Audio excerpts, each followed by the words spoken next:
வணக்கம். இப்ப தமிழ்நாட்டை பொறுத்தளவுல கடந்த சில நாட்களா இவிஎம் மெஷின்ஸ் பெரிய ஒரு பேசு பொருளா மாறி இருக்கு. அதுக்கான முக்கியமான காரணம் என்னன்னா, கொஞ்ச நாட்களுக்கு முன்னாடி ஒரு டேட்டா வெளியாகுது. அந்த டேட்டா சொல்ற விஷயம் என்னன்னா, சில தொகுதிகள்ல போலான வாக்குகள விட அதிகமான வாக்குகள் எண்ணப்பட்டிருக்கு. அதே மாதிரி சில தொகுதிகள்ல போலான வாக்குகள விட கம்மியான வாக்குகள் எண்ணப்பட்டிருக்கு அப்படின்ற ஒரு அதிர்ச்சிகரமான ஒரு தகவல் வெளியாயிருக்கு. ஸோ இது ரொம்ப சீரியஸான ஒரு இஷ்யூ. ஏன்னா ஒரு பெரிய ஒரு மிஸ்மேட்ச் இருக்கு.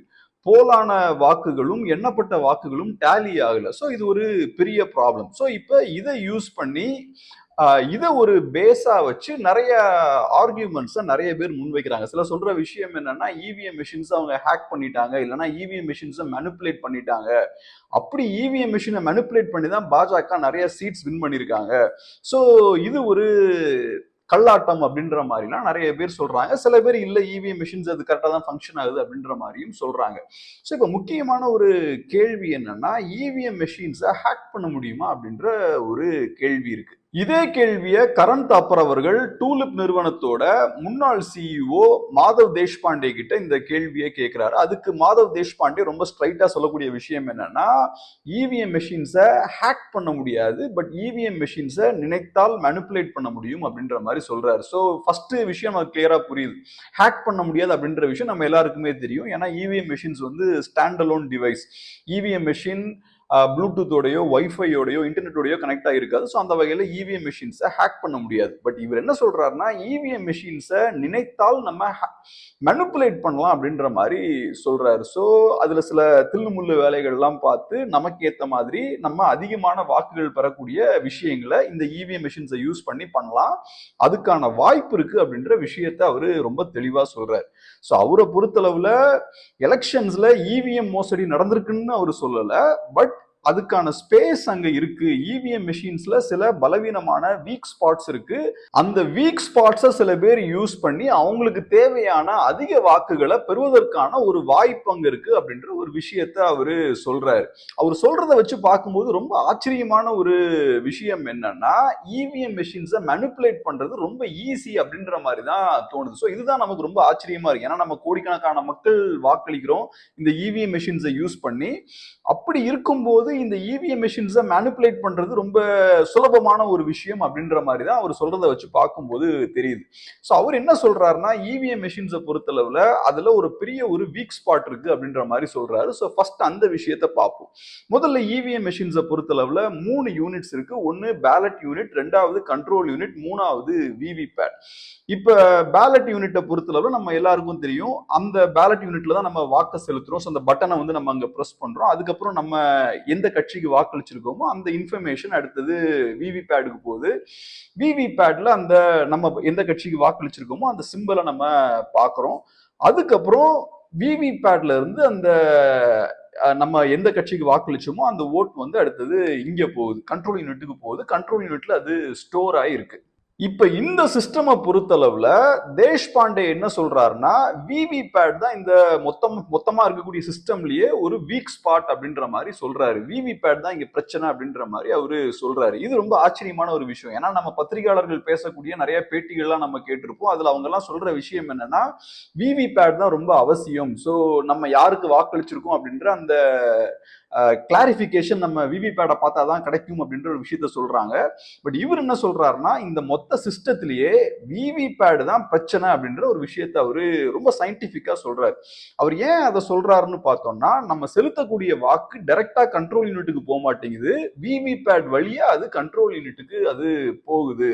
ஸோ இதுல என்ன சிக்கல் இருக்குன்னு பார்த்தோம்னா, விவிபேடை ஈஸியா மேனிப்புலேட் பண்ணலாம். ஏன்னா விவிபேடை பொறுத்தளவுல அது ஒரு கஸ்டமைஸ் பண்ணக்கூடிய ஒரு டிவைஸ். ஏன்னா ஒவ்வொரு தொகுதியிலையும் நிறைய டிஃப்ரெண்டான வேட்பாளர்கள் நிற்பாங்க, டிஃப்ரெண்டான கட்சிகள் கண்டெஸ்ட் பண்ணும், அதே மாதிரி டிஃப்ரெண்டான சிம்பிள்ஸ்லாம் ஒவ்வொரு தொகுதியிலையும் பயன்படுத்தப்படும். ஸோ அதுக்கு ஏற்ற மாதிரி ஒவ்வொரு தொகுதிக்கு ஏற்ற மாதிரி விவிபேட்ல நிறைய இன்ஃபர்மேஷனை ஃபீட் பண்ணுவாங்க.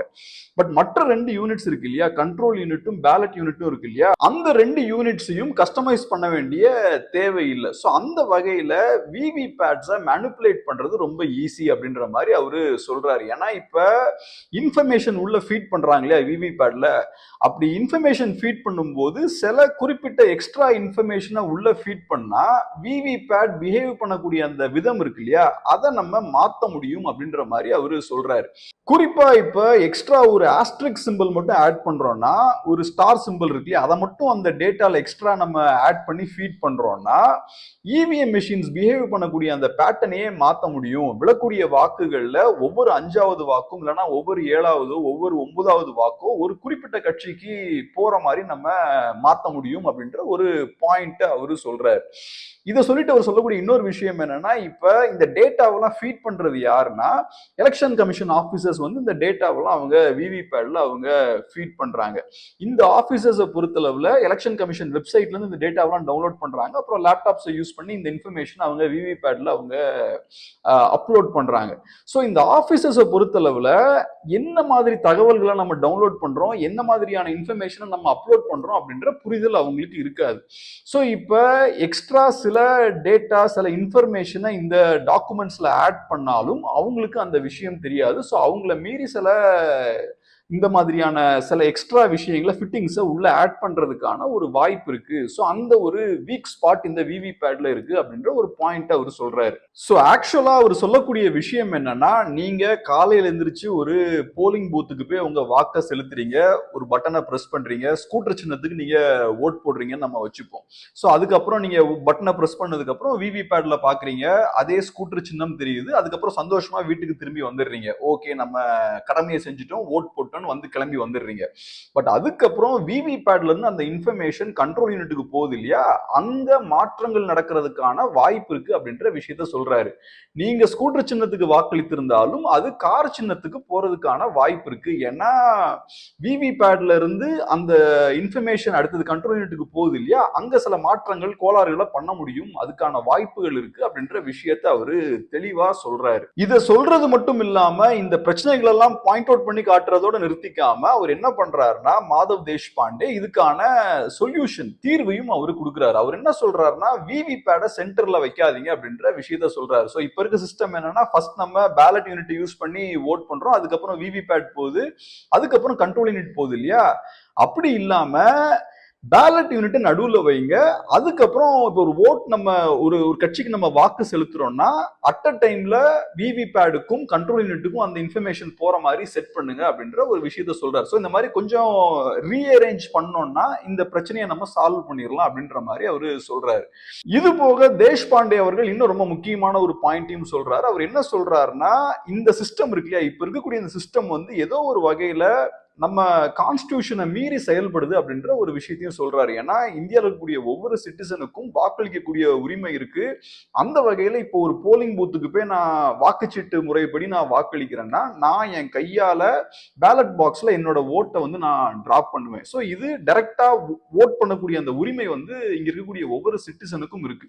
பட் இப்ப இருக்கக்கூடிய சிஸ்டம் படி பார்த்தோம்னா என்ன நடக்குதுன்னா, நம்ம இப்ப பேலட் யூனிட்ல நம்ம ஓட்டை செலுத்துறோம் இல்லையா, அது டைரக்டா கண்ட்ரோல் யூனிட்டுக்கு போகாம ஒரு தேர்ட் பார்ட்டி வழியா விவிபேட் வழியா அது அங்க போகுது. சோ டைரக்டா என்னோட வாக்கை செலுத்தக்கூடிய இந்த உரிமை வந்து இங்க அடிபடுது அப்படின்ற ஒரு விஷயத்தையும் அவரு சொல்றாரு. இது போக தேஷ்பாண்டே அவர்கள் வேற சில பாயிண்ட்ஸையும் அவர் சொல்றாரு. எப்படி இந்த இவிஎம் மெஷின்ஸை வேற வகைகள்ல நம்ம மேனிபுலேட் பண்ண முடியும் அப்படின்ற விஷயத்தையும் அவர் சொல்றாரு. அவர் சொல்லக்கூடிய இன்னொரு வழிமுறை என்னன்னா, இப்ப இவிஎம் மெஷின்ஸ் இருக்கக்கூடிய அந்த கண்ட்ரோல் யூனிட் இருக்கு இல்லையா, அதை திருடிட்டு அதுக்கு பதில் வேற ஒரு கண்ட்ரோல் யூனிட்டை வச்சு அதை ரிப்ளேஸ் பண்ணிடலாம். ஸோ ஏற்கனவே நமக்கு ஏற்ற மாதிரியான டேட்டாவெல்லாம் அதில் ஃபீட் பண்ணி அதை ரிப்ளேஸ் பண்ணிடலாம் அப்படின்ற மாதிரி ஒரு விஷயத்தை அவர் சொல்றாரு. அது நடக்காம இருக்கிறதுக்கான மெத்தட்ஸ்லாம் சொல்றாரு. பட் என்ன பொறுத்தவரை அந்த ஃபர்ஸ்ட் பாயிண்ட் இருக்கு இல்லையா, அது ரொம்ப முக்கியமான ஒரு பாயிண்டா பட்டுது. ஸோ அதனால அந்த பாயிண்ட் வந்து ரொம்ப எலாபரேட்டா நம்ம பார்த்துருக்கோம். இந்த இன்டர்வியூ ரொம்ப முக்கியமான இன்டர்வியூ. அந்த இன்டர்வியூவை நான் அதுக்கான லிங்கை கமெண்ட் செக்ஷன்ல ஃபர்ஸ்ட் கமெண்ட்ல நான் பின் பண்றேன். ஸோ இப்போ இந்த விஷயங்கள்லாம் நான் சொல்லும்போது ஓகே, இந்த சிஸ்டம் வந்து ரொம்ப வீக்கான சிஸ்டமா இருக்கு, ஈஸியா மேனிபுலேட் பண்ண முடியுமோ அப்படின்ற மாதிரி உங்களுக்கு ஒரு தாட் வர்றதுக்கான ஒரு வாய்ப்பு இருக்கு.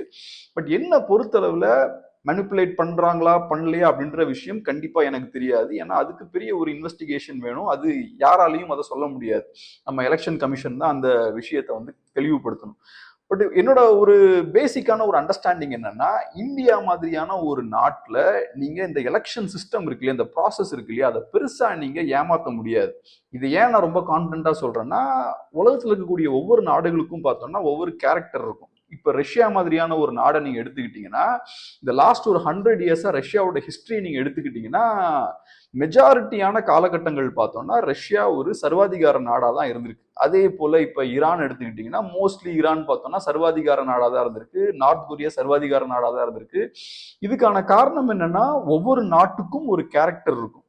சில நாட்டுக்கு அந்த சர்வாதிகாரம் அப்படின்ற அந்த டிக்டேட்டர்ஷிப் இருக்கு இல்லையா, அது சில நாட்டுக்கு வந்து கரெக்டா பொருந்திரும்.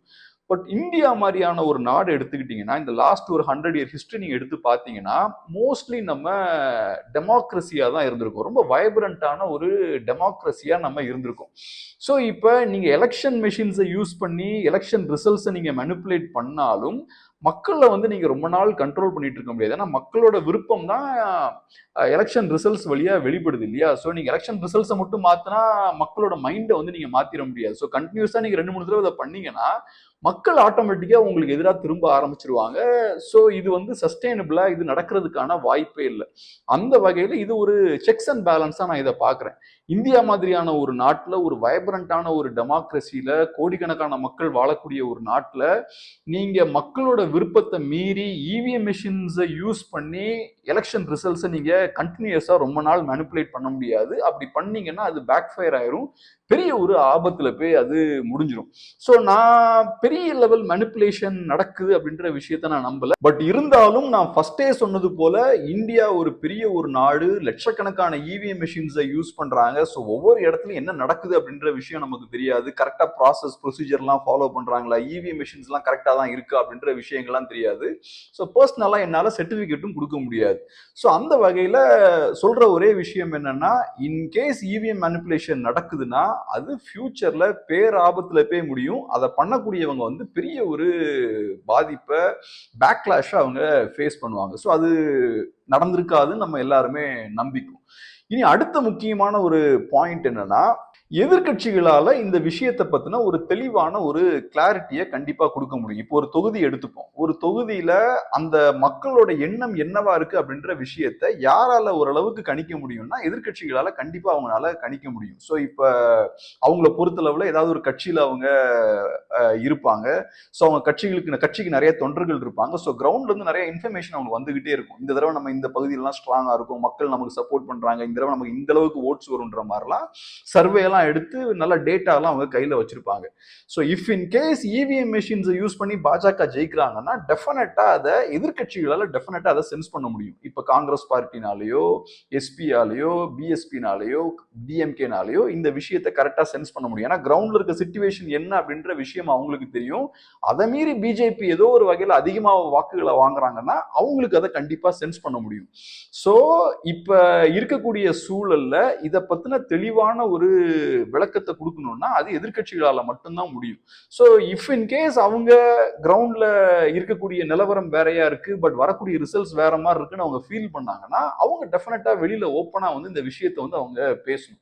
பட் எதிர்கட்சிகளை பொறுத்தளவுல அவங்க யாரும் இதை பத்தி பேசல, ரொம்ப அமைதியா இருக்காங்க.